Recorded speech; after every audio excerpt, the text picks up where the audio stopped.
6 महीने के बाद राहुल गांधी ने कहा ओहो अब ये गड़बड़ नजर आ रहा है। और चित्रा जी मैं इनसे कहना चाहता हूं चुनाव आयोग कितना गड़बड़ काम करता है मैं देश को बताना चाहता हूं। देखिए चुनाव आयोग कश्मीर में बड़ा अच्छा काम करता है, पंजाब में अच्छा काम करता है, हिमाचल में बहुत अच्छा काम करता है, हरियाणा में गड़बड़ कर देता है, क्या बताएं फिर उत्तराखंड में गड़बड़ कर देता है, फिर उत्तर प्रदेश गड़बड़ कर देता है, बिहार गड़बड़ करता है, फिर बंगाल में बड़ा अच्छा काम करता है, और राजस्थान मध्य प्रदेश में 2018 में अच्छा काम करता है, 23 में गड़बड़ कर देता है, गुजरात में क्या बताएं लगातार गड़बड़ कर रहा है, फिर महाराष्ट्र गड़बड़ कर देता है, फिर आसाम में गड़बड़ कर देता है, और फिर तेलंगाना में बड़ा अच्छा काम करता है, कर्नाटक में बड़ा अच्छा काम करता है, तमिलनाडु में बड़ा अच्छा काम करता है, केरल में बहुत अच्छा काम करता है। और मैं एक और बात बता दूं, अमेठी में जब 3,52,000 से जीते हैं राहुल गांधी जी तो बड़ा अच्छा काम करता है। आज मांगे जा रहे हैं, क्या बिहार में लोकसभा के चुनाव से पहले भी मांगे जा रहे थे क्या?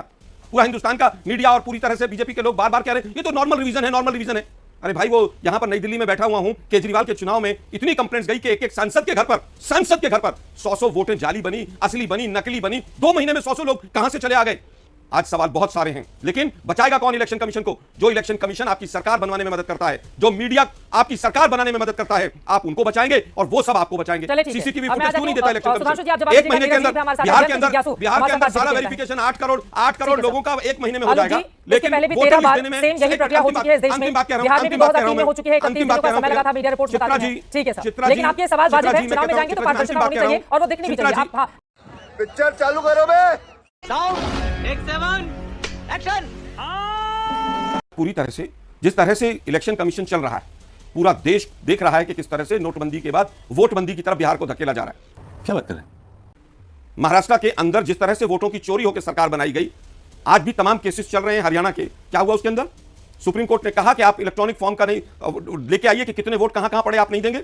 और ये गुजरात के चुनाव में भी हुआ था, जब वडोदरा के अंदर 5 बजे के बाद 15-15 हजार वोट डल गए, तो भाई वो लोग कहां खड़े थे? इतने लोग तो वहां पूरे उसमें अगर कैंपस में खड़े होने की भी जगह हो तो नहीं हो सकते। लेकिन दुर्भाग्य यह है कि सवाल इलेक्शन कमीशन से पूछो तो बीजेपी इलेक्शन कमीशन को बचाने आ जाएगी, सवाल दोनों से पूछो तो मीडिया बचाने के लिए आ जाएगा।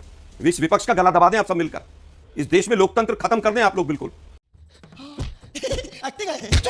जब भी बात करो वर्तमान की तो 47 पे चले जाएंगे, इमरजेंसी पे चले जाएंगे। हम तो साफ साफ पूछ रहे हैं 2019 के मिलान कब कब हुए नहीं पता किसी को। जब इलेक्ट्रॉनिक फॉर्म में आप नहीं देंगे, हम साफ कह रहे हैं कि अब कोई अनिल मसीह नहीं पकड़ा जाएगा। ठीक है, लेकिन दुर्भाग्य ये है कि आज सब कुछ बंधक बना लिया गया है। सुधांशु जी ने गौर से कांग्रेस का सवाल सुन लिया है, सुधांशु जी इस पर जवाब देंगे, लेकिन एंकर के बायकॉट को लेकर आपने टिप्पणी कर दी। सर, जनता के बायकॉट से डरना चाहिए हर किसी को, एंकर का बायकॉट इंपॉर्टेंट नहीं होता है, जनता का बायकॉट ज्यादा इंपॉर्टेंट है। अरे भाई एंकर भी चुनाव लड़ने ना, जाकर पता चल जाएगा किसकी एंकर में कितनी ताकत है। हम तो जनता के बीच में जाते हैं और हारते हैं और जीतते हैं हम तो। आप चले जाइए जनता के बायकॉट, जनता क्या सबक सिखाती है आप लोगों को? ठीक है सर, ठीक है सर, ओके। सुधांशु त्रिवेदी जी, वैसे एक बात मैं ऑन द लाइटर नोट कह दूं, 50, 56 साल इस देश पे हुकूमत करने वाली पार्टी तो ठीक है, गजब है भाई। नहीं सुधांशु जी, अरे भाई आलोक जी जब मुझसे प्रश्न पूछा गया तो मैंने नहीं पूछा सब्जेक्ट कांग्रेस का है, नहीं खैर छोड़िए। 55-56 साल इस देश पे हुकूमत करने वाली पार्टी कांग्रेस, जब से मीडिया स्वतंत्र हुआ और मल्टीपल चैनल्स आए, दर्शक याद करें 97 में आए, उसके बाद से इनका कभी बहुमत मिला ही नहीं। जब से वोटर आईडी कार्ड आए कांग्रेस को बहुमत मिला ही नहीं, जब से सीसीटीवी आए कांग्रेस को बहुमत मिला ही नहीं, जब से मतपेटी लुटनी बंद हुई कांग्रेस को बहुमत मिला ही नहीं।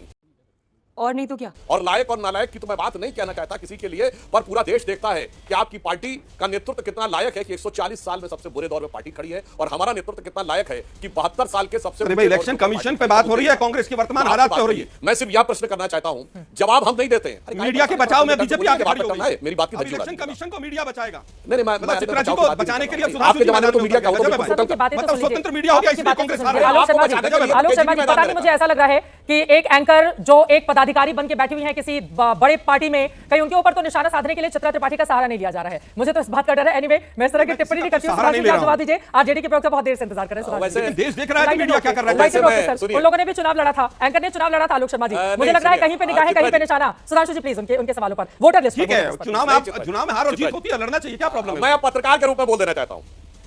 नहीं मैं जरा याद दिला देना चाहता हूं, लेकिन पत्रकारों को बीजेपी बताएगी और बीजेपी को पत्रकार बताएगा। हम यही तो कि मैंने कांग्रेस की इतनी खिदमत की। चित्रा जी ने शो में क्या तरीका है भाई? अब भैया अब क्या तरीका है? ठीक है चित्रा जी, हाँ सर आपकी बात ठीक है, मैं मान गई। बता देना चाहता हूं। दिल पे मत लीजिए, दिल पे मत लीजिए। आपने गलत टिप्पणी आपने की थी, मैंने उसका जवाब देके खत्म कर दिया। आप मुद्दे पर आ जाइए। पहले शुरुआत आपने की, मैंने शुरुआत की, आपने खत्म कर दिया। खत्म करते हैं सर। अभी वोटर लिस्ट का मुद्दा ज्यादा महत्वपूर्ण है। सुधांशु जी जवाब देंगे। आरजेडी के लोग सड़क पर उतरकर लगातार इस मुद्दे पर वोटर लिस्ट पे जवाब जाना है। Please Sudhanshu ji voter list पर। लेकिन सुधांशु जी ये सवाल तो है ना, सुधांशु जी ये सवाल तो है ना। देखिए यहाँ पर तेजस्वी यादव कह रहे हैं कि हमारी मांग है वोटर लिस्ट पुनरीक्षण अभियान तत्काल रोक दिया जाए और चुनाव के बाद ये काम कराया जाए। असदुद्दीन ओवैसी आप लोगों से पूछ रहे हैं कि जिन मतदाताओं ने 2024 में वोट दिया, 2025 में उनसे उनकी पहचान क्यों पूछी जा रही है? वाजिब सवाल है सुधांशु जी। 2 बातें मैं बहुत स्पष्ट कर देना चाहता हूं। नंबर 1, हर लोकसभा चुनाव से पहले और हर विधानसभा चुनाव से पहले मतदाता सूची का पुनरीक्षण होता है। इसमें कहीं कोई किंतु परंतु है ही नहीं। दूसरी बात मैं क्या पूछना लोकसभा चाहता के हूं, चुनाव से आज पहले कह रहे हैं बात पूरी हो जाए प्लीज आलोक जी, उनकी ये बात गड़बड़ पूरी हुआ हो वो गड़बड़ जाए, हुआ please, महाराष्ट्र में। मैं पूछना चाहता हूं, पूरी बात हो जाए आलोक जी, क्यों आज आप कर क्या रहे हैं सर? ये बीच में बार-बार डिस्टर्ब मत करिए, उससे जो भी हो रहा हो, पार्टी में आपका नंबर बढ़ रहा हो पर पब्लिक को पार्टी का नंबर सारा कुछ छोड़ के मेरे कानों पे आई तो तो मैं दिक्कत सिर्फ नहीं ना। मैं सिर्फ ये बताना चाहता हूं, मुझे महाराष्ट्र में ये बताइए कितने प्रतिशत आपके लोगों ने कंप्लेन की? अरे भाई, जो सैनिक वहां पे खड़ा है सीमा पे, वो तो बोल नहीं रहा कि गोलाबारी हुई, ये हियात भाई के बोले दे रहे हैं, ये हो रहा वो हो रहा है। ये राहुल गांधी जी को अचानक 6 महीने बाद कहां से अंतः प्रेरणा हुई जो उनके 1 लाख बूथ वर्कर्स को नहीं हुई? चलिए, इसके अलावा आपके वहां बस्ते भी तो लगे होंगे ना, हर बूथ के ऊपर आपके कम से कम 8-10 कार्यकर्ता बाहर खड़े होंगे जो आपके मतदाताओं के लिए पर्ची काटते होंगे, उनको भी नजर नहीं आया है? ना उन्होंने कोई वीडियोग्राफी छोड़ी, वो तो बाहर तो कर सकते हैं ना मोबाइल पे, ना उन्होंने लिखित रिपोर्ट की, ना कोई ओरल रिपोर्ट की, ना मीडिया में रिपोर्ट की, ना वीडियोग्राफी की, और अचानक 6 महीने के बाद राहुल गांधी ने कहा ओहो अब ये गड़बड़ नजर आ रहा है। और तू समझा? हाँ। नहीं, तू समझा नहीं। चित्रा जी, मैं इनसे कहना चाहता हूं, चुनाव आयोग कितना गड़बड़ काम करता है मैं देश को बताना चाहता हूं।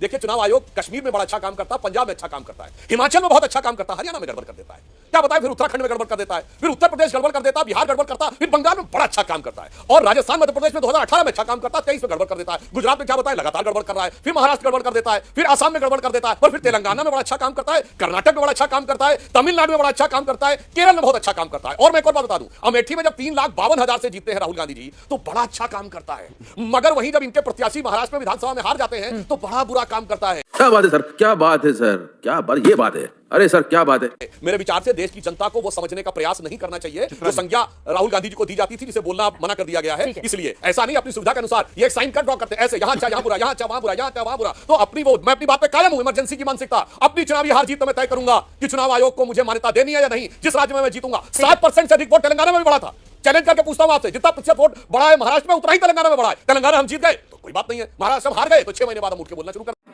ये बड़ी अच्छी बात कही आप देंगे। इसीलिए हम ये कहना चाहते हैं, भाई साहब आप हकीकत को समझिए। और एक लाइन में और कह दूं चित्रा जी, इन्हें कहां पे शक नहीं था, इन्हें भारत की सेना पे भरोसा नहीं था सर्जिकल स्ट्राइक के समय, इनको भारत की एयरफोर्स पे भरोसा नहीं था बालाकोट के समय, इनको भारत के मीडिया भरोसा नहीं, चुनाव आयोग को भरोसा नहीं, इनको भारत के सुप्रीम कोर्ट पे भरोसा नहीं, इनको कोविड वैक्सीन के समय वैज्ञानिकों को भरोसा नहीं। जब कोविड वैक्सीन आई तो कहते हैं कि हमें स्टैटिस्टिकल सर्वे दिखाया जाए 3 महीने में, उसका ट्रायल कैसे हो गया, इनको उस पर भरोसा नहीं। जब राम मंदिर आया तो इनको मुहूर्त पे भरोसा नहीं। मेरे भाई, अगर तुम भ्रम में ही जीना चाहते हो तो मैं एक लाइन कहूंगा, पुरानी गाने की लाइन है ना कि इनके विपक्ष में तो यह हालत है जिसको देखो वही आज मदहोश है। आज तो ये इंडी गठबंधन दीवाना गजब ढा गया। अरे भैया, पूरा भांग खा के बैठे हो, तुम्हें कौन। अच्छा, एक चीज बताइए जिस पे आपको भरोसा रहो, तो हम बताएं चुनाव आयोग के भरोसे की बात कितनी जाए। आलोक शर्मा जी, जन जिज्ञासु जी, मैं फौरन आपके पास आ रहा हूं, आरजेडी के युवा चेहरे हमारे साथ हैं, लेकिन उसके पहले आलोक शर्मा जी। देखिए, मुझे लगता है कि इलेक्शन कमीशन इतना अगर दूध का धुला है तो अनिल मसीह अपनी सीट पर क्यों बैठा है, ये बहुत बड़ा सवाल है। इलेक्शन कमीशन अगर इतना ही दूध का धुला है तो आडवाणी जी से लेकर तमाम लोगों ने ईवीएम पर सवाल क्यों उठाए। इलेक्शन कमीशन अगर इतना ही दूध का धुला है तो सैकड़ों केस न्यायालय में क्यों चल रहे थे। अब आती है विश्वास की बात। हमें तो सेना पर विश्वास है, लेकिन सरेंडर मोदी पर विश्वास नहीं है, और उसका कारण है कि आज तक एक भी जवाब सही तरीके से नहीं मिला। और उसका कारण है कि न गृह मंत्री ने, न रक्षा मंत्री ने, न प्रधानमंत्री ने हिम्मत करके एक भी प्रेस कॉन्फ्रेंस किसी भी रूप में पहलगांव के ऊपर नहीं की। विश्वास हटने का केवल सीधा कारण यह है कि पुलवामा की जांच कहां तक पहुंची न मुझे पता चला, और न चित्रा जी को पता चला, न देश को पता चला। पुलवामा के अंदर आरडीएक्स कहां से आया किसी को नहीं पता चला, वो गाड़ी किसकी थी किसी को नहीं पता चला, उसका रजिस्ट्रेशन नंबर और मालिक कौन था आज तक ये भी नहीं पता चला। सारा विश्व हमसे दूर हो गया, विदेश नीति का भट्टा बैठा दिया। इसलिए हमें लगता है एयरफोर्स चीफ की बात, एक भी प्रोजेक्ट समय पे पूरा नहीं होता है। और जिस तरह से तमाम लोगों ने, फौजियों ने ही, हमारे जिनके ऊपर हमारा पूरा विश्वास है, उन्होंने कहा कि राजनीतिक नेतृत्व की वजह से हमें नुकसान उठाना पड़ा। अब बात आती है सुप्रीम कोर्ट की। जब सुप्रीम कोर्ट के जजों के लिए आपके सांसद ये कहने लगे कि वो दंगा भड़काने में इन्वॉल्व हैं, तो सोचिए कौन विश्वास करता है कौन नहीं करता है। वैक्सीन के ऊपर आपने कहा वास्तव में फेज 1 का ट्रायल हुआ था और सेकंड का नहीं हुआ था, और ये बात सच है और ये साइंटिफिकली प्रूव भी हुई। तो सुधांशु जी, आप अपने सवालों से अब बचकर नहीं जा सकते हैं। हम सीधा सीधा पूछ रहे हैं कि क्या ये 9-10 डॉक्यूमेंट जो आज मांगे जा रहे हैं, क्या बिहार में लोकसभा के चुनाव से पहले भी मांगे जा रहे थे क्या? पूरा हिंदुस्तान का मीडिया और पूरी तरह से बीजेपी के लोग बार बार कह रहे हैं ये तो नॉर्मल रिवीजन है, नॉर्मल रिवीजन है। अरे भाई, वो यहां पर नई दिल्ली में बैठा हुआ हूं, केजरीवाल के चुनाव में इतनी कंप्लेंट्स गई कि एक सांसद के घर पर 100-100 वोटें जाली बनी, असली बनी, नकली बनी। 2 महीने में 100 लोग कहां से चले आ गए। आज सवाल बहुत सारे हैं, लेकिन बचाएगा कौन इलेक्शन कमीशन को? जो इलेक्शन कमीशन आपकी सरकार बनवाने में मदद करता है, जो मीडिया आपकी सरकार बनाने में मदद करता है, आप उनको बचाएंगे और वो सब आपको बचाएंगे। सीसीटीवी फुटेज क्यों नहीं देता इलेक्शन कमीशन? 1 महीने के अंदर बिहार के अंदर सारा वेरिफिकेशन 8 करोड़ लोगों का 1 महीने में हो जाएगा। लेकिन पहले भी 13 बार सेम यही प्रक्रिया हो चुकी है इस देश में। बिहार में भी 2003 में हो चुकी है, 31 दिनों का समय लगा था, मीडिया रिपोर्ट्स बताती हैं। ठीक है सर, लेकिन आपके सवाल वाजिब है, चुनाव में जाएंगे तो पारदर्शिता होनी चाहिए और वो दिखनी भी चाहिए। आप हां, जन जिज्ञासु आरजेडी के युवा चेहरा हमारे साथ, एक भी टिप्पणी अंतिम बात कह रहा हूं, अंतिम बात जल्दी से। चित्रा जी, मैं कहता हूं, आखिरी बात मैं कह रहा हूं, केवल अंतिम बात 10 सेकंड दे दीजिए। मैं केवल ये कहना चाहता हूं कि जब सुप्रीम कोर्ट पे केस गया महाराष्ट्र का, तो इलेक्शन कमीशन ने कहा कि हम जो वोटर आईडी वाली जो हमारी लिस्ट है इलेक्ट्रॉनिक फॉर्म में अभी नहीं दे सकते, उसमें 1 महीने का टाइम मांगा। अरे भाई, आपको वोटर लिस्ट देने में 1 महीना लगेगा, 1 साल तक हम मांगते रहे, बिल्कुल लेकिन आप ठीक 1 महीने है के अंदर आलोक जी, बिहार आपके के 8 सवाल करोड़ एकदम वाजिब मतदाताओं का है, ठीक वेरिफिकेशन है, कर लेकिन सकते हैं। बार बार चूंकि तमाम संस्थाओं के साथ आप मीडिया को भी लपेटे में ले रहे हैं, तो दो लाइन कहते हुए जन जिज्ञासु के पास जाते हुए, आपको पता है बिहार में आपकी आखिरी बार सरकार कब बनी थी? 1990 के पहले। उत्तर प्रदेश 2027 में, सुन लीजिए मेरी बात, जहां पर आपके 2 विधायक हैं 403 विधानसभा सरकार अगर नहीं बनी, सीटों इसका मतलब इलेक्शन कमीशन ठीक है। 1984 में बनी थी गजब है भाई, आपकी कमाल सरकार है। कांग्रेस की। अगर मैं अरे बात भाई, करूं 70 पश्चिम साल बंगाल लगा की, बीजेपी को 40 साल से ज्यादा का समय हो गया। गुजरात में 1995 के बाद है ही नहीं। सरकार बनाने में और उसका सर आप क्या ऐसी जवाब बातें करते हैं मीडिया ये कौन सी बात का, है मेरी तो उम्र भी नहीं है जब से आप चित्रा जी, मैं गायब समझता हैं हूं पश्चिम बंगाल से उतरी। चित्रा जी, मैं सर खुद समझता के हूं भीतर कि भी मैं झांका समझता देख लिया हूं करिए कि आज और की इस तरह की वर्तमान की बातें बात करके ना होनी सर, चाहिए। नहीं मीडिया को मतलब लपेटे में लाइए ना। 40 सालों से आप बड़े राज्यों में नहीं है, नहीं, मीडिया आप कब से अगर थोड़ी मेरे ना काम सेवा करते कर रहे हैं, हैं, यहाँ पर ठीक है, सब खराब है, के सामने मीडिया रखा को लपेटे में पता नहीं आ ले जाते हैं मीडिया को लेकर। जन मीडिया जिज्ञासु पूछेगा जी, कि हम जन चूज जिज्ञासु, करते हैं कि जन काट जिज्ञासु करते हैं, तो जरूर जी, मीडिया सर के ऊपर आपको जय श्री राम दोस्तों। अगर सच में वोट चोरी हो रहे दोस्तों, तो क्यों कांग्रेस जो 40 से 45 साल तक हमारा बंगाल में अभी भी उसका सरकार नहीं है, तो उस जगह में वोट चोरी का वादा क्यों नहीं कर रहा है? क्योंकि उसको वही जगह में करना है जहाँ पे बीजेपी सरकार है।